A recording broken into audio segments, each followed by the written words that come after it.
এক বৃদ্ধ বাবার একটি মেয়ে ছিল, কিন্তু মেয়েটির মা ছিল না। এই বৃদ্ধ বাবা তার সকল খোঁজ খবর রাখত। মেয়েটির স্যান্ডেল ছিঁড়ে যাওয়াতে তার বাবা তার স্যান্ডেলটি ঠিক করে দিল।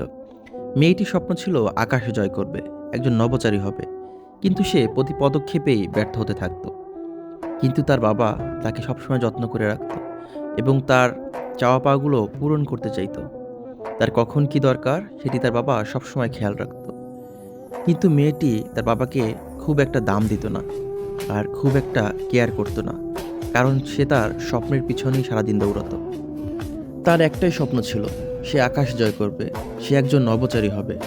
সে শেষবারের মতো তার কাগজটি জমা দিয়েছিল, কিন্তু সেই অফিস থেকে তার একটি কাগজ আসে, কিন্তু সেটাও ফেল।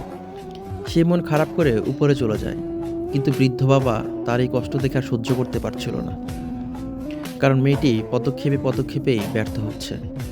তাই মেয়েটি একদিন হঠাৎ বৃষ্টির ভিতরে ভিজে বাসায় আসলো, কিন্তু এসে দেখলো সেই টেবিলে তার বাবা আর বসে নেই, আর সে লাইটটাও সেখানে আর জ্বলছে না। সে দৌড়ে উপরে চলে গেল।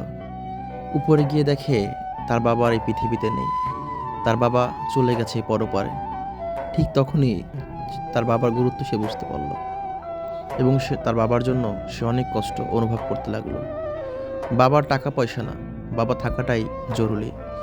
জীবনে বাবা হলো একটি বট গাছের মতো, যার আছে সেই বুঝতে পারে আর ছায়া কতটা শীতল এবং কতটা শক্তি যোগায় এই বাবার ছায়া। সে দৌড়ে গেল তার বাবার মেশিনের কাছে, যেই মেশিন দিয়ে তার অনেক জোড়া জুতা তার বাবা ঠিক করে দিয়েছিল।